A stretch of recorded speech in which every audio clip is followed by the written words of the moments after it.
Onun ardından yergen başka sahabelerge Allah Teala'nın rızalığı bulsun. Allah ardından yerip İslam dini bu çeşikale, Allah Teala'ga bandalık ala diyen başka Müslüman bendelerge Allah Teala erdem bilsin. Allah Teala özünün Resulü Peygamberimiz Muhammed Mustafa sallallahu aleyhi ve sellem o şehretten selam bilen selamlayayım. Esselamu aleyküm ve rahmetullahi teala ve berekatuh. Allah Teala hammellerimizge ve her birlerimizge selametlik, tınışlık, iminlik nasip eylesin. Rahmetinden ve bereketinden taşlamasın. Dünya turmuşumuzun da ahiret turmuşumuzun da cennette eylesin. Dünya turmuşumuzun da ahiret turmuşumuzun da cehennem azabından, havf katerlerden, bela kazılardan Rabbimizi menge saklasın. Bugün iske anlatılan mesele bulsa Allah Teala'nın bizge karata buyruğu Resul-i Ekrem sallallahu aleyhi ve sellem bizge karata iletken bugün nasihatı o da bulsa jideklerge karata rahim şefkatli bulu diyen söz. Allah subhanahu ve teala özünün Resulü Peygamberimiz Muhammed sallallahu aleyhi ve sellem'e hitaben yani ama karata müracaat edip Allah subhanahu ve teala Kur'an-ı Kerim'de وَمَا أَرْسَلْنَاكَ İlla rahmeten lil alemin diyen ayetindedir. Ve Resulullah sallallahu aleyhi ve sellem'nin bu ayetin imanını karasak, bu ayetin mucizasını karasak, bu ayetke kadar bulgan vakıgaların karasak biz anlayacakız. Allah subhanahu ve teala Resul Ekrem sallallahu aleyhi ve sellem'e zor yükleme yüklegen. O da bulsa merhametlikinin italını bulurga ona buyurgan. Allah Teala'ya yüklegen ve Resulullah sallallahu aleyhi ve sellem bu yüklemeni ötep çıkan. Hem Resulullah sallallahu aleyhi ve sellem Peygamberimiz Muhammed Mustafa sallallahu aleyhi ve sellem üzerinin misalı bilen jizindeki bulganlarga hemmesine rahim şefkatlikinin sıfatların hem misalların kusatip kaldırgan. Onun Resulümüz aleyhissalatu vesselam'nın merhametliginin ameli yağından karaganda Mekke müşriklerin İslam dinine çakırı yüzünden de ondan sonra ona Mekke müşrikleri ona gelip İslam dininden onu çıkarırlar tilep ona türlü mallar takdim etken vakitte da umumen onlar bilen Mekke müşrikleri bilen özünün peygamberlerin özünün kilişlerini tizgen vakitte da hatta Mekke müşrikleri bilen soğuşkan vakitte da Resul Ekrem sallallahu aleyhi ve sellem nesişledi, onu nesse ayırıp durdu, onu ayırıp durdu bir eyber, yüzün yuvaltmasına buldurdu. Resulullah sallallahu aleyhi ve sellem Allah derecesine düşmeske buldurdu. Resulullah sallallahu aleyhi ve sellem Allah derecesine düşmeske buldurdu. Allah Resulullah sallallahu aleyhi ve sellem'de başta Utirabız diye buladılar. Ana birsigine utirse, Peygamberimiz aleyhissalatu vesselam'ını birsigine utirse, onun nesli üç alır deyip Peygamberimiz aleyhissalatu vesselam'ını bütün kabileden birer kişi Peygamberimizin suysun diyen kilişüge kilip şu işlerin de işge aşırılmalarından sonra onlar nerse tuttamadılar. Lakin Resulullah sallallahu aleyhi ve sellem onlarga karata özünün davatın devam etti. Onlarga dinni anlatığın devam etti. Ve Resulullah sallallahu aleyhi ve sellem bir kaşan da sin konkret anda ismin atak sin müşrik hemen sin İslam dinine girmeyeceksin. Şuna göre seni dinge şakırmayayım diye bir Mekke müşrikine de etmedi. Yani bu anın etalonu. Bu anın etalonu hem bu etalonu biz bunu gıl unutabız. Resulullah sallallahu aleyhi ve sellem hatta indi Mekke müşriklerine geldiğine tügül umumen bütün özünün amelini alıp barganda Peygamberimiz aleyhissalatu vesselam yüzün yuvaltmadı. Peygamberimiz aleyhissalatu vesselam'ı utre almağandan sonra öldü deyip anın turunda yalan çıkarırlar, kat yalanlar çıkardılar. Peygamberimizin utirgen, Müslümanlar üzeri utirgen diyen yalanlar çıkardılar. Peygamberimiz aleyhissalatu vesselam bu işrakta da Resulullah sallallahu aleyhi ve sellem Allah derecesine düşmedi. Allah'ın işine yapışmadı. Allah gibi kılınmadı. Peygamberimiz aleyhissalatu vesselam dua kılıdan, istiğfar kılıdan, dua kılıdan başka bir neyse bir nindi özünün tarafından bizning hozirgi tilda aytganda itlikka yarashmadi. Itlik bilan Allohga javob qaytarmadi. Mana bu payg'ambarimiz alayhissalatu vassalam Allah subhanahu va taala qarşısında en zo'r gunoh qilgan haqiqiy mushriklarga qarata payg'ambarimizning o'z-o'zini tutishini topib ko'rsak, onun şulay hayvanlar derecesinde düşmegenligini, o'zining kişilikning etalonun saklı bilganini ko'rsak, mana shu bizga bugun misol bo'laraq buni saqlarga kerak. Payg'ambarimiz alayhissalatu vassalam Mekke müşriklerine de o'zining tilining ziyonini keltirmasga buldiralgan. Mekke müşriklerine de o'zining ishining ziyonini keltirmasga buldiralgan. O fakat faydalı bulurga tırışkan. Hem nendiyaktan faydalı o'zining Rabbisi ana buyurganını alırga eriştirib bilen. Nerse ulu la ilahe illallah tuflihu. Aytiniz la ilahe illallah qutulursiz, baxtga, uğuşqa erişirsiz degan Peygamberimizning lozungini eriştirib, Peygamberimiz şu lozungini eriştirerge tırışkan. Bugün kızganışqa karşı biz Müslümanlar bir-birimizga qarata bundan da asta tübənərəkə düşüb gidəbiz. Müslümanlar bir-birisine sındı söz bilen de sügünüləri uçıraqlı xəl tübəliyəni büyük küb uçırır. Bir-birisinin imanın bilen uynav büyük küb uçırır. Bunlarga bizge bu derecelerge düşürge yaramayı. Peygamberimizin yolundan min taypılmadım deyip sana Peygamberimiz aleyhissalatu vesselam'ın yolundan min taypılmadım deyip sana başka Müslümanla taypılgan deyip sana sinirken senden de cünsüzlerek kişiyip deyip üzün tövbe ettiğinde. Senden de kabahat kişiyip ikenliğin anlap tövbe ettirge gerek.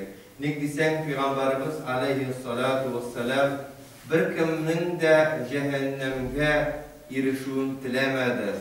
Hem bir kimge de onun imansız ölümünü tilemedi. Hatta birerse imansız ölse de ayanış geçirdi. Birerse şirkten tövbe etmişen ölse de Peygamberimizin kızganlığı, kaygırığı, hursuzlanığı, güçsüzlenüğü artar birdi. Her bir can imansız gitken can için özünün gaybi barday Resulullah sallallahu aleyhi ve sellem özünü tutabildi. Bizlerge de şu sıfatını Peygamberimiz aleyhissalatu vesselam'ın şu sıfatını özümüzün turmuşumuzga kirtirgen gerek. Endi Müslümanlarga qarata Resulullah sallallahu aleyhi ve sellem nindigine motor turkam sözler aytmadi. Peygamberimiz aleyhissalatu vesselam nese Müslüman kişisi Allah Teala'nın hadisi kudusilarına kadar eriştirip kaldırdı. Allah subhanahu ve Teala kudsi hadiske kadar indirgen. Birinçiden aytırga gerek. Kur'an-ı Kerim'de Allah subhanahu ve Teala zulüm ütücü zatlarına bütünüsün düşman görer. Zulüm ütücü zatlarını yani bir-birisinin kıyırsıtıcılarını kıyırsıtıcı kişini Allah Teala düşman görer. La uzvane illa ala zalimin degan Allah Teala'nın kavidesi var. Zalimlerden başka bir kimlerge karata da düşmanlık yok degan kavidesi var. Kur'an-ı Kerim'de dayangan kavidesi. Ama hadis kudsiga karasak Resulullah sallallahu aleyhi ve sellem şu hadis kudsi bilen bizni terbiyeli, lakin biz o terbiyege kızganışka karşı kulak kakabız. Ama itibar etmeybiz. Allah subhanahu teala hadis kudsi'de ise "İnni harramtu zulma ala nefsi fela tezalemu." Şu sözüne eksik kaldıysak da biz hükmü hatalardan emin bulabız. Allah subhanahu teala hadis kudsi'de de "İnni harramtu zulma ala nefsi." Çün barlıkta men özüme özüm zulüm etüne haram ettim deyip. Allah subhanahu teala özüne özü zulüm etüne haram etken. Yani Allah subhanahu ve teala tilese nerse işliyalatırgan zat Tilese nerseni maytara alattırgan zat, yef'alun fe'alun lima yurid deyip Kur'an-ı Kerim'de kelgen zat, lakin çın barlıkta men özüme zulümni haram ettim deyip. Şuna kadar tuttap kalamı hadis kutsi, yok Allah diyor, tuttap kalmayın. فَلَا تَظَالَمُوا deyip. Sen şuna göre Allah Teala özüne zulümni haram etkenge göre birbirigizge zulüm salmagız deyip. Birigiz ikinchigizge zulüm salmasın değil mi? Birbirigizge zulüm salışmagız deyip. Ne deseniz Allahu Subhanahu ve Teala bizning nindi ekanligimizni bile iman getirgenden so'ng kishi kuch olganligin, hurriyatga ega bo'lganligin, quvvatga ega bo'lganligin bile. Şuna göre ise fala tazalamu. Sen şuna göre bir-birigizni qiyrsitishmag'iz deydi. Hazır narsa bir kişi başka kişinin malın kurede, onun malını alır için hatta onu kafir etip ilan etirge riza. Onun imanın aktarıp atıp, onun o kişinin namusuna hıyanet etirge riza. Fakat malına kızılıp kına, fakat derecesine kızılıp kına, nesesini alırga tili, şunsuna kızılıp kına da o kişini kafir etip ilan etirge, bir Müslüman ikinci Müslümanını şuna etip ilan etirge riza. Şu dereceye biz düştük. Dege böyle g'ilimning namussuz kişinin kuluna bunun neticelerinin birisi bu. Yarar bu eli dürüstten de şey olmasa eken, bu anım şulay bulubu uyal şundi bir tip kaygıga batıra. Şundi halge düşkenligi bizning çınlap da şulay ekenligin bilübüz kaygıga batıra. Bundan 30 yıllık Allah Teala'ga men ışanam degen любой Müslümanga qonaydı. Hazır bir-birsinin imanını tekşiredi. Seni bir kıyamet gününde Allah Subhanahu ve Teala tige kişi Müslüman ideme yok ideme deyip sıramı yaşar, andı sırağı yok kıyamet gününde bir nindi. Allah Subhanahu ve Teala bir Müslümandan da başka kişinin o Müslüman mı yok mu kendinin sırağı turunda mevlumat yok. Emre sen imanın bilen ne işledin? Sen imanın bilen imanına dayanıp nindi ameller kıldın? Degen sırağı var. Sen kıyamet gününde namazların nişigiydi, urazaların nişigiydi, muamelen nişigiydi. Ya Allah Teala sorarga mümkün. Niye sen başka Müslümanın imanına takşandın diyerge mümkün.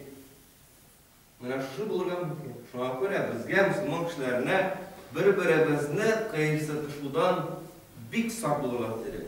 Bik saq bulurga gerek. Elbette şeytan bizning şunday bulubimizni tileydi. Şeytan bizning bir-birimizni qiyrsituvimizni tileydi. Şeytan bizning bir-birimizni zo'r gunohlar qilib, Allah Teala qarşısında tövbeden ümit üzübimizni tileydi. Zo'r gunohlar qilib, Allah Teala qarşısında tövbeden ümit üzübimizni tileydi. Biz Allah Teala qarşısında tövbeden üzmezken tiyirmiz. Hem Allah Teala qarşısında özümüzden kılgan günahlarımızdan her vakit tövbede bulumuzni tutatmasqa tiyirmiz. Şeytanga yol vermesке tiyirmiz. Bir Müslüman kişi turunda, bir Müslüman kıyafetinde gelip başka Müslüman kişi turunda kuturtup silep oturarken koş sinanlar. Euzu billahi mineşşeytanirracim. Bismillahirrahmanirrahim deyip ettesiz. Şundan da yaxşırak işin bulmazsın. Tınlap oturma. Onun vasfasına berilip günahlar kılıp uya kurma.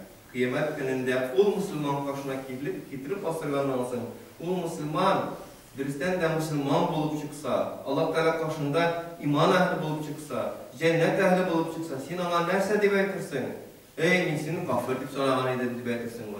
Ayta almazsın. Elbette kıyamet gününde hakkın berige mecbur bulursun. Şuna bitindi. Şuna göre kardeşlerim, indi әйтергә тиешбез. Müslüman kişisin iman ehlin nese tağın ayırıp tura, iman ehlin ayırıp tura, zayıf kişiler bilen imtihanlanı. Mene bütün iman ehli zayıf kişi karşında, özünden zayıfrak kişi karşında, özünden taşıyan bilmeyenler geldi, oruçlusuna dedim, özünden ıslabırak kişi karşında, özünün tutuşu bilen iman ehli imtihan tutar. İman ehligine özünden zayıfrak kişiye ziyan salmır. Mene şuşunda sağ bulunuz. Özünüzün sizlerge balalarınızda, sizlerge hatınlarınızda mal mülket olarak verilmedi. Ol amanet olarak verildi. Eğer de siz bu dünyada bir kimde görmeydik, özünüzün gailelerinizde, özünüzün balalarınızda, özünüzün hatınlarınızda ziyan salasız iken, Allah'ın kimsi tersi iken, Allah'ın sügersiz iken, o kıyamet gününde Allah Teala ona bütünsüne hesap tuturga talep edecek.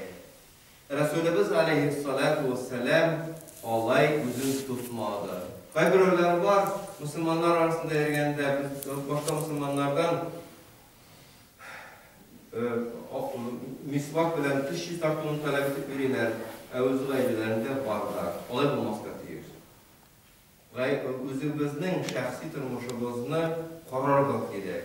Onu da Peygamberimiz aleyhissalatu vesselam'nın misalına yakınaytırga gerek. Peygamberimizin de hatınları firişte tügeliydi. Birisi de firişte tügeliydi. Peygamberimizin de hatınlarının nastroyeniyaları türlüydü. Birimiz de birbirimize karata bu meselede misal bula almıyoruz. Bu meselede bizim için auditorda misal da bulup duran tolka Peygamberimiz Muhammed Mustafa sallallahu aleyhi ve sellem. Peygamberimiz Muhammed Mustafa sallallahu aleyhi ve sellem nese bizge buyurup kaldırdı şulay ok hatınlarımızga karata zulüm etmeyene. Dinini bizni tutabız iken, dinimizge dayanabız iken, min mullalarını bilen sanaşmayın, mullalar bütün insanlar, milletsendirler, Allah bütünsiz satılgan, Allah bütünsiz fızmışlıklar, şuna göre min hatınımına kıyınayım, şuna göre min hatınıma sügünem deyip kine kıyamet gününde siz kutula almışsınız. Bunu da bilip durduğunuz gerek. Bunu da ister tuttuğunuz gerek. Sizin mullalar turunda naşar fikirlerine dayanıp kıyamet gününde Allah Teala'ya eğite almışsınız. Ben mullalar turunda naşar öyleydim. Şuna göre min cennetke kireket geçtiğip eğite almışsınız. Onun bilen cennetke kirip bulunmayın. Cennetke kirip bular fakat bir bilenlere. Eğer de kıyamet gününde Allah Teala karşında kilip bassan başka kişiye salmagan ziyanın bilen. Bir kimge de ziyan salmışan yaşayabildiğinken, salgan ziyanlarını dirislep, ilgirip canını bildiğinken, şu vakitte cennetke kirege ümit bakılan Allah. Çünkü sevgimiz küp uçuraklarda kişi üzüzüne, aklarga, kumulsülüne, aklarga türlü saf-safa fikirler bilen üzün aklap yeri, kıyamet gününde ol bizge aklanırga yol vermeyecek. Kıyamet gününde Allah Teala bütünümüzni naravını hüküm edecek. Bunu biz unutmazga deyişiz. Allah Teala bizge bu vabazlarının iyiligini dünyada da ahirette de görürge nasip eylesin.